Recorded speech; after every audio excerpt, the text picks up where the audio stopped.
Hi, welcome to Super Self. My name is Josh and I am a grown-up doll collector. Today I am accompanied by my head seamstress. She's been asking me for a new dressmaker so that she can have all her creations come to life.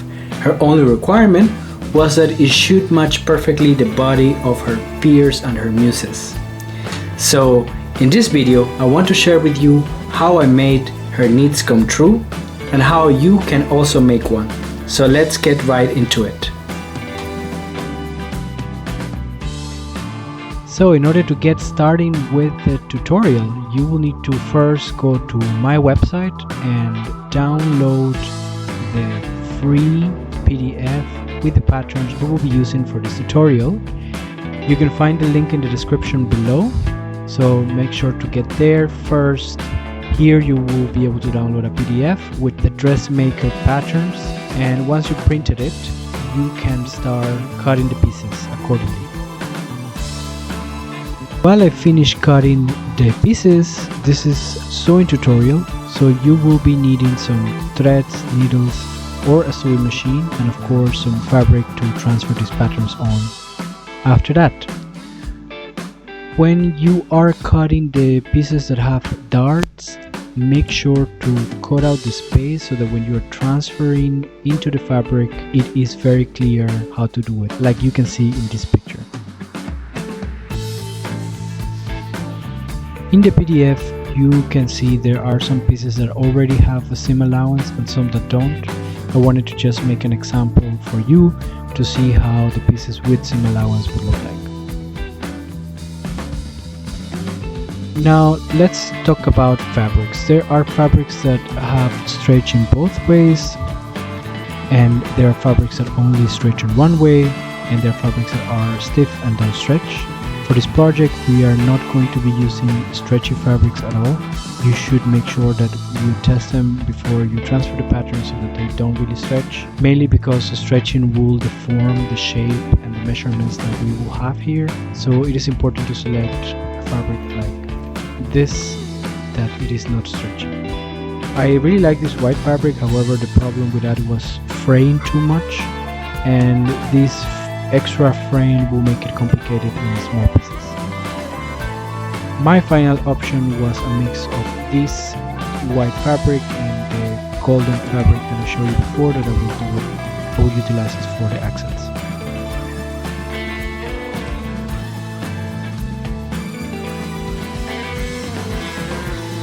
To transfer the patterns, you can start by using the pieces that already have seam allowance, and make sure to lay them over the fabric, and you can pin them so they don't move. After that, you can also grab a pen and a ruler and start drawing around the pieces that don't have a seam allowance, and it will be very important that you add the extra seam allowance to this piece. Now to talk about seam allowance, if you have a sewing machine, you would have noticed that in the sewing plate there are some guiding lines for seam allowance, and this often comes either in inches or in centimeters. Some of those have both. Because this is a very small scale, we should use the smallest possible one. In this case 10 millimeters will be my suggestion, or 3/8 of an inch. This should suffice for what you want to do. So once you are done with each piece and their seam allowance in the fabric, I recommend you to try to put the pieces as close as possible so that you don't end up with much waste. And now that that is done, you can start cutting your transfer patterns, and we will get right into sewing.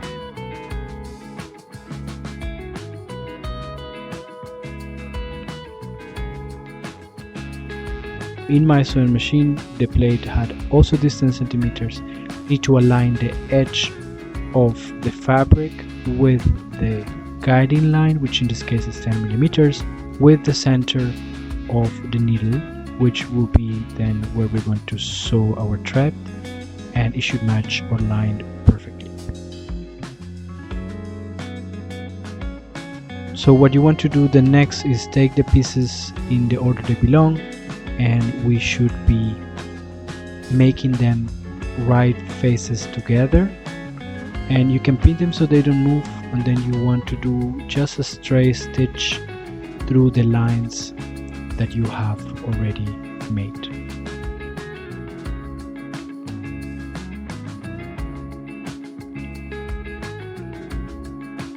I will suggest you sew the pieces together based on how they were lined in the pattern from the beginning.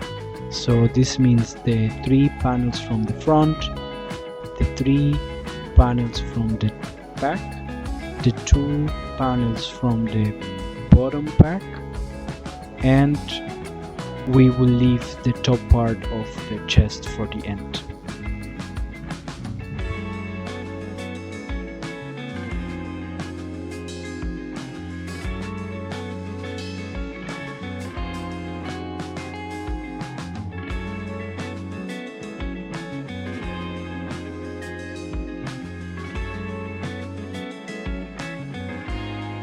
So before you sew together the 2 bottom back pieces, it is important that you make first the darts. So make sure to do the darts, and once this is done, you will need to align the pieces, right faces together, and then just do a straight stitch following the right lines.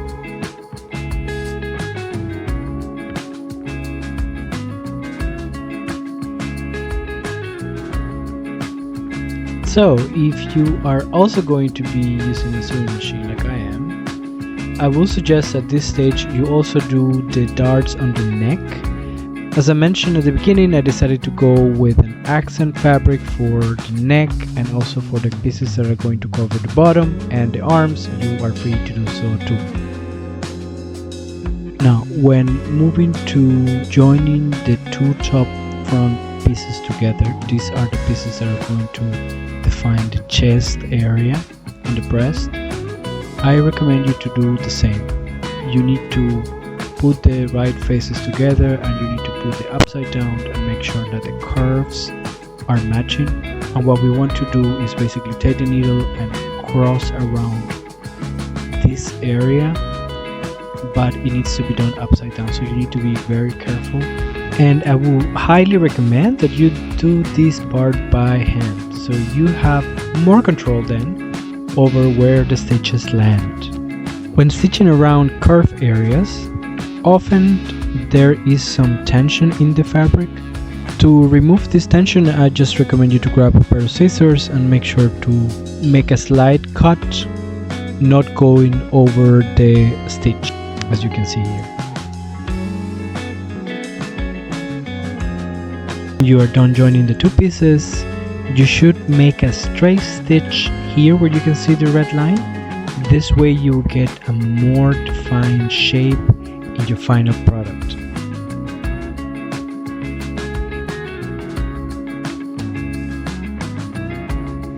Once you're done, you should end up with something like this. And of course, let's not forget about the darts in this part, which I will do with the sewing machine.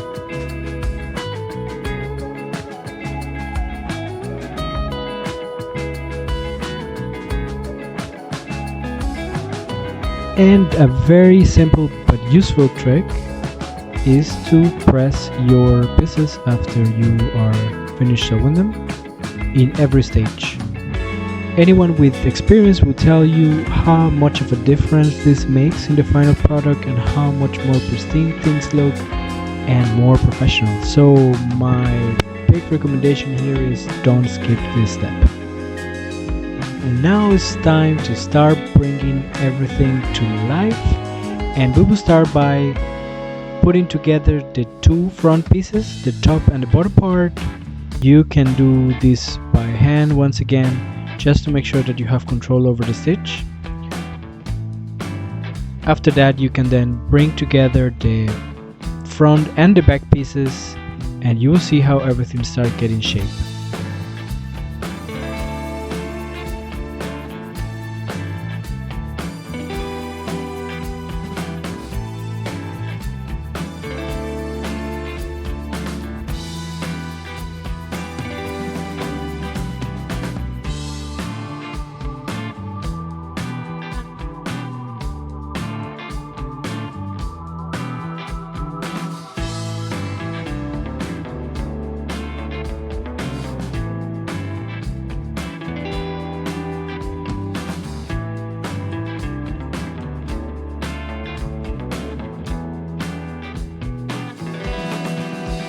We are getting towards the end, and we now need to join together the ovals that will close the arms and the base at the bottom.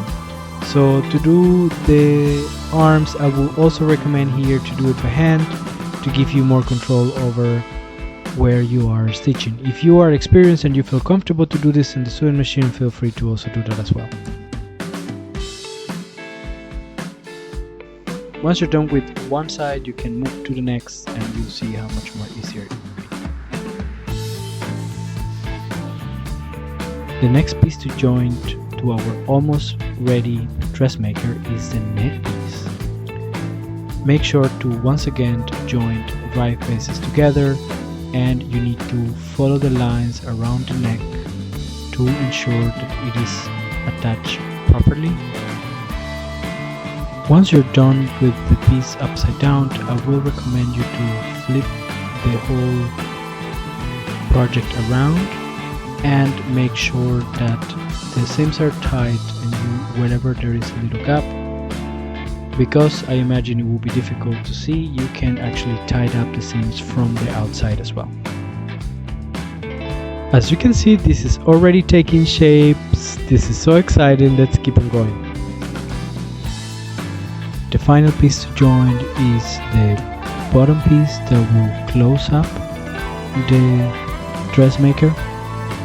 So I went ahead and made this off camera, and I left a little piece opened so that we can stuff it with some plush filling. So now we can go ahead and fill up the dressmaker. If you struggle to reach out certain areas, you can always take up a little stick, not the pointy end, or a pen with the round part and push in the filling to the areas where you're struggling to. Make sure not to overstuff it. The purpose is not to have it very tight or overfilled. The patterns for this dressmaker were created using the technique on how to make patterns from my other videos, so make sure to check that out if you want to make one for your own. I made the fashion doll body to create these dressmaking proportions, so if you have one of your own, you can always also take measuring tape to make sure that the proportions are right.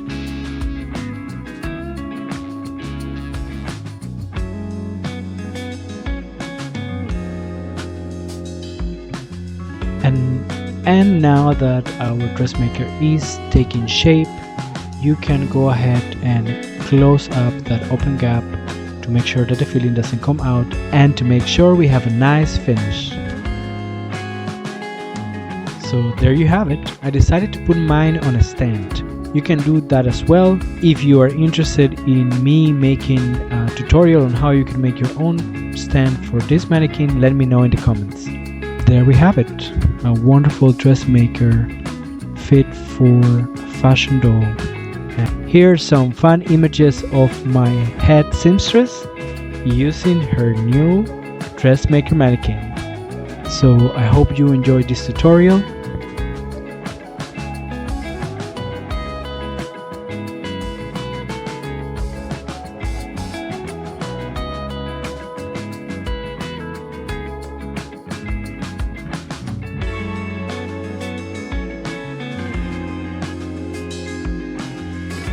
If you have any additional tips, make sure to leave your comment below, and don't forget to like, share and subscribe. Thanks for watching.